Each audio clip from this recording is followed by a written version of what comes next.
আসসালামু আলাইকুম বন্ধুরা, নিশ্চয়ই আপনারা অবগত আছেন। আমি আমার গতকালকের ভিডিওতেই বলেছিলাম যুক্তরাষ্ট্র ইরানের পাকিস্তানের অভ্যন্তরে যেই বৈঠকটি ব্যর্থ হয়েছে, এই ব্যর্থ বৈঠক পরবর্তী সময় যুক্তরাষ্ট্রের পক্ষ থেকে ইরানকে সর্বাত্মকভাবে বড় একটি যুদ্ধের জন্য যুক্তরাষ্ট্র উস্কানি দিবে। সর্বাত্মক যুদ্ধের প্রথম ধাপের উস্কানির অংশ হিসেবে গত পরশু ইরানের হরমুজে দেয়া ইরানের নেভাল ব্লক ভেঙে ফেলার সর্বাত্মক চেষ্টা করেছিল যুক্তরাষ্ট্রের নৌবাহিনী। যুক্তরাষ্ট্র এবং ইরান দুই পক্ষই পরিস্থিতি এত টান উত্তেজনাকর করে ফেলেছিল যে কোনো মুহূর্তে বড় কোনো ধরনের সংঘাত শুরু হয়ে যাওয়ার সর্বাত্মক উত্তেজনা বা পরিস্থিতি দুই দেশই কিন্তু তৈরি করেছে দুই দেশের নৌবাহিনীর মাধ্যমে।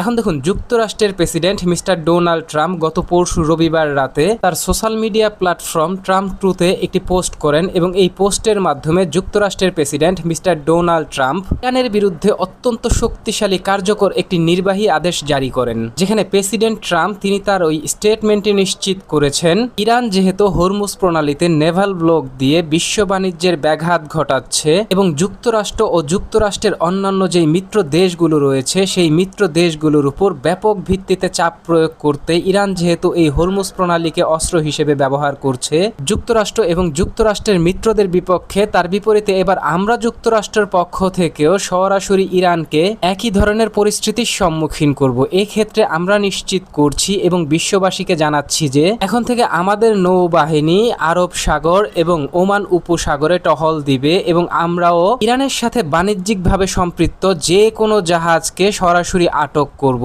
এক্ষেত্রে আমরা ইরানের সাথে যে কোনো ধরনের বাণিজ্য হয় এমন দেশ বা এমন যেই জাহাজগুলো রয়েছে, যেই জাহাজগুলোর মাধ্যমে ইরান নিজস্ব উৎপাদিত যেই তেল রয়েছে ওই তেলগুলো বিশ্বের বিভিন্ন দেশের কাছে বিক্রি করে, ওই তেলবাহী ট্যাঙ্কার সহ খাদ্য রসদ যে কোনো ধরনের পণ্য পরিবহন করে এমন সকল জাহাজকে আমরা আটক করব এবং প্রয়োজনে ওই জাহাজগুলোর উপর আমরা নিষেধাজ্ঞা আরোপ করব। ক্ষেত্র বিশেষে আমরা এই সকল জাহাজের উপর সরাসরি হামলা পরিচালনা করব এবং জাহাজগুলোকে ডুবিয়ে দিব। এখন দেখুন, যুক্তরাষ্ট্রের প্রেসিডেন্ট মিস্টার ডোনাল্ড ট্রাম্প যে নির্বাহী আদেশ জারি করেছে তা গতকাল সোমবার বাংলাদেশ সময় সকাল 8টা থেকেই কার্যকর হয়ে গেছে। এমত অবস্থায় যুক্তরাষ্ট্রের পক্ষ থেকে এটাও নিশ্চিত করা হয়েছে ইরানের যে সকল নৌবন্দর আছে সমস্ত নৌবন্দরের উপর যুক্তরাষ্ট্রের পক্ষ থেকে এই নিষেধাজ্ঞা বহাল থাকবে। এক্ষেত্রে যুক্তরাষ্ট্র কোনো ধরনের ছাড় দিবে না। অত্যন্ত স্পর্শকাতর এই বিষয়টিকে কেন্দ্র করে যুক্তরাষ্ট্রের পররাষ্ট্র মন্ত্রণালয়ের পক্ষ থেকে নিশ্চিত করা হয়েছে ইরানের বিরুদ্ধে যুক্তরাষ্ট্রের এই কার্যকর শক্ত পদক্ষেপ আরব বিশ্বে যুক্তরাষ্ট্রের যেই মিত্র দেশগুলো রয়েছে, পাশাপাশি ইউরোপীয় ইউনিয়নভুক্ত যুক্তরাষ্ট্রের যেই মিত্র দেশগুলো রয়েছে, পাশাপাশি বিশ্ব সম্প্রদায়ের জন্য কার্যকর সুফল বয়ে আনবে। কারণ ইরান যখন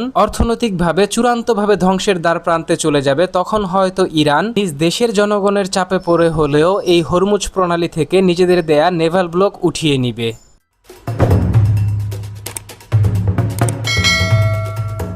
যুক্তরাষ্ট্রের পক্ষ থেকে ইরানের বিরুদ্ধে আরব সাগর এবং ওমান উপসাগরে ইরানের উপর ট্রাম্প প্রশাসন যেই ধরনের নেভাল ব্লক দিয়েছে বা নিষেধাজ্ঞা আরোপ করেছে ইরানি বন্দরগুলোর উপর, যুক্তরাষ্ট্রের অত্যন্ত স্পর্শকাতর এই নিষেধাজ্ঞা বা নেভাল ব্লক দেওয়ার বিষয়টিকে কেন্দ্র করে মধ্যপ্রাচ্য ভিত্তিক বেশ কয়েকজন আন্তর্জাতিক রাজনীতি ও অর্থনৈতিক বিশ্লেষক তারা তাদের বক্তব্যে নিশ্চিত করেছেন যুক্তরাষ্ট্রের এই নিষেধাজ্ঞা হয় ইরানকে অর্থনৈতিকভাবে পঙ্গু করে ফেলবে আর নয়তোবা যুক্তরাষ্ট্রের সাথে ইরানকে এ যাবৎকালের সবচাইতে বড় যুদ্ধের দিকে ধাবিত করবে। তাদের বিশ্লেষণে এটাও নিশ্চিত করেছেন সরাসরি যুদ্ধের চাইতে অত্যন্ত কার্যকর একটি পদক্ষেপ নিয়েছে যুক্তরাষ্ট্র ইরানের উপর। ইরানের বিরুদ্ধে এই ধরনের নেভাল ব্লক দিয়ে যুক্তরাষ্ট্রের এই নিষেধাজ্ঞা এই অঞ্চলে শান্তি নষ্ট করতে পারে এবং এই অঞ্চলে বড় ধরনের যুদ্ধ তৈরি করতে পারে, যে বিষয়টিকে কেন্দ্র করে ওই বিশ্লেষকরা তাদের বিশ্লেষণে এই নেভাল ব্লকের বিষয়টিকে কেন্দ্র করে এটাও নিশ্চিত করেছেন ইরান তার মোট তেল এবং জ্বালানি গ্যাস উৎপাদনের প্রায় 80 থেকে 90% রপ্তানি করে থাকে চীনের কাছে। এই বাণিজ্য মন্ত্রণালয়ের তথ্য অনুযায়ী ইরান প্রতিদিন অন্ততপক্ষে 40 মিলিয়ন ব্যারেল তেল উৎপাদন করে সেটা সরাসরি চীনের কাছে বিক্রি করে এবং ইরানের সবচাইতে বড় তেলের ক্রেতাই হচ্ছে এই চীন। ক্ষেত্রে যুক্তরাষ্ট্রের এই যে নেভাল ব্লক বা নৌ নিষেধাজ্ঞা, এই নিষেধাজ্ঞা সরাসরি চীনের বাজারে তেলের দাম বৃদ্ধি করবে এবং চীনের উপর ব্যাপক ভিত্তিতে চাপ সৃষ্টি করবে। এমতো অবস্থায় চীন তার স্বার্থ এবং ইরানের অভ্যন্তরে থাকা নিজেদের বিনিয়োগ রক্ষা করতে হয়তো ইরানের হয়ে যুক্তরাষ্ট্রের বিপক্ষে সম্মুখ লড়াইয়ে সরাসরি অংশগ্রহণ না করলেও ইরানকে প্রযুক্তি এবং বিভিন্ন ধরনের সমরাস্ত্র দিয়ে যুক্তরাষ্ট্রের বিরুদ্ধে ইরানকে পাল্টা পদক্ষেপ নিতে ইরানকে অত্যন্ত শক্তিশালীভাবে সহযোগিতা এবং সমর্থন দিয়ে যাবে চীন। তবে এখন দেখার বিষয় ইরানের বিরুদ্ধে যুক্তরাষ্ট্র এই নিষেধাজ্ঞা কতটা কঠোরতার সাথে কার্যকর করতে পারে। ঠিক তার বিপরীতে চীনের পক্ষ থেকে যুক্তরাষ্ট্রের বিরুদ্ধে কী ধরনের পদক্ষেপ নেওয়া হয় তা সময়ই বলে দিবে।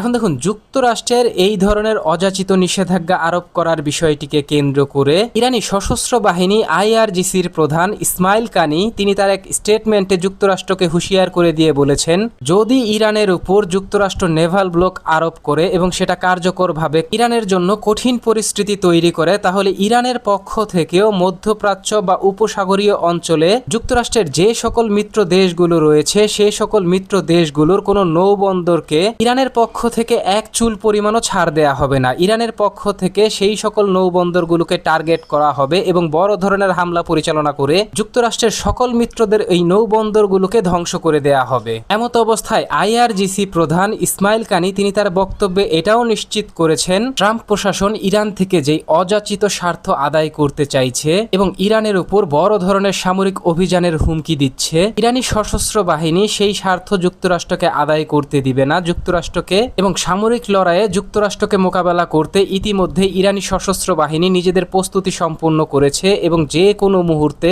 তাৎক্ষণিকভাবে যুক্তরাষ্ট্রকে দাঁত ভাঙা জবাব দিতে ইরানি সশস্ত্র বাহিনী ইতিমধ্যে চূড়ান্ত প্রস্তুতি সম্পন্ন করে যুক্তরাষ্ট্রের জন্য তৈরি আছে। ইসমাইল কানি তিনি তার বক্তব্যে এটাও নিশ্চিত করেছেন, মধ্যপ্রাচ্যের এই ইরান থেকে যুক্তরাষ্ট্রকে খালি হাতে ফেরত যেতে হবে। তিনি তার বক্তব্যে যুক্তরাষ্ট্রকে উদ্দেশ্য করে বলেন, নিশ্চয়ই যুক্তরাষ্ট্র এখনো অবধি বাব আল মানদেব প্রণালীর কথা ভুলে যায়নি এবং আমাদের মিত্র ইয়েমেনের কথা ভুলে যায়নি। ইয়েমেন যেভাবে বাব আল মানদেব প্রণালী থেকে যুক্তরাষ্ট্রকে প্রতিহত করেছে এবং যুক্তরাষ্ট্র যেইভাবে লেজ গুটিয়ে পালিয়ে যেতে বাধ্য হয়েছে, এক্ষেত্রে ইরান ইয়েমেনের থেকেও কঠোরভাবে যুক্তরাষ্ট্রকে মোকাবেলা করার জন্য ইতিমধ্যেই বড় ধরনের প্রস্তুতি সম্পূর্ণ করে রেখেছে ইরান।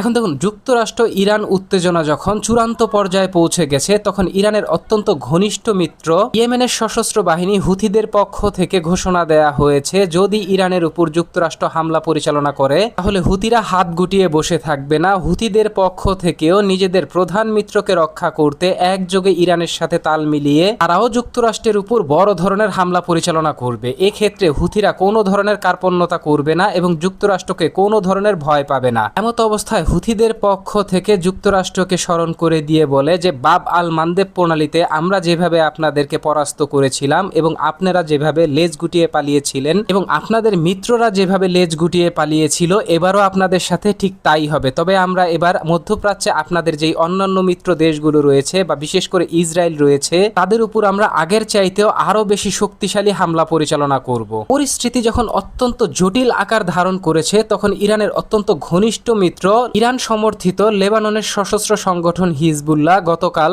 ইসরায়েল ও গাজা উপত্যকার অভ্যন্তরে ইসরায়েলি সেনাবাহিনীর অন্ততপক্ষে 41টি গুরুত্বপূর্ণ স্থাপনা কেন্দ্র করে ড্রোন এবং রকেটের পাশাপাশি গাইডেড মিসাইল হামলা করেছে। এখনো অবধি এই হামলায় ইসরায়েলের পক্ষ থেকে স্বীকার করা হয়েছে একজন ইসরায়েলি সেনা গুরুতর আহত হয়েছে। তবে হিজবুল্লাহর পক্ষ থেকে দাবি করা হয়েছে আহতের সংখ্যা প্রচুর হবে এবং নিহতের সংখ্যাও অনেক। তবে ইসরায়েলের পক্ষ থেকে নিহত হওয়ার খবরটি পুরোপুরি অস্বীকার করা হয়েছে। এখন দেখুন, গতকালের লেবাননের এই সফল হামলার বিষয়টিকে কেন্দ্র করে হিজবুল্লাহর পক্ষ থেকে ইসরায়েলকে হুঁশিয়ার করে দিয়ে বলা হয়, খুব শীঘ্রই আমরা আপনাদের উপর শক্ত প্রতিরোধ গড়ে তুলব এবং গাজা উপত্যকা ও লেবাননের যেই ভূমি আপনারা দখল করে রেখেছেন, এই ভূমি থেকে আপনাদেরকে চূড়ান্তভাবে বিতাড়িত করব আমরা, এবং আমরা এবার এমন প্রতিরোধ গড়ে তুলব যে ভবিষ্যতে ইসরায়েল যেন আর লেবানন বা ফিলিস্তিনের গাজা উপত্যকার উপর সামরিক অভিযান পরিকল্পনা করার আগেই অন্ততপক্ষে 10 বার ভাবতে বাধ্য হয়।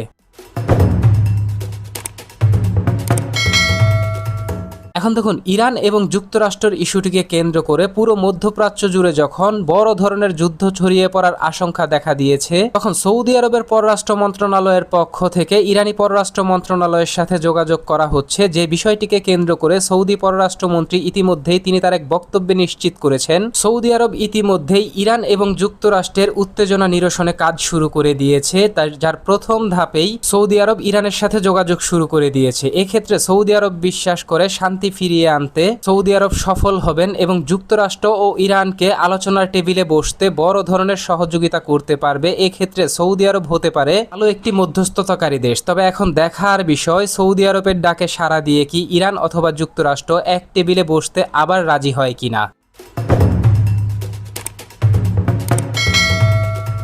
তো বন্ধুরা, ইরান এবং যুক্তরাষ্ট্রের পক্ষ থেকে একে অপরের বিপক্ষে নেভাল নিষেধাজ্ঞার পাশাপাশি পুরো মধ্যপ্রাচ্য জুড়ে বড় ধরনের যুদ্ধ ছড়িয়ে পড়ার আশঙ্কা। ঠিক তার বিপরীতে ইরানি যেই মিত্র দেশগুলো রয়েছে, বিশেষ করে ইয়েমেন এবং লেবাননের পক্ষ থেকে যুদ্ধ শুরু হলে এই যুদ্ধে অংশগ্রহণ করার বিষয়টিকে কেন্দ্র করে সরাসরি স্টেটমেন্ট দেওয়া। এই যে সার্বিক পরিস্থিতি, এই পরিস্থিতির বিষয়টিকে কেন্দ্র করে আপনি কি ভাবছেন? আপনার গুরুত্বপূর্ণ মতামতটি জানিয়ে দিন কমেন্ট বক্সে।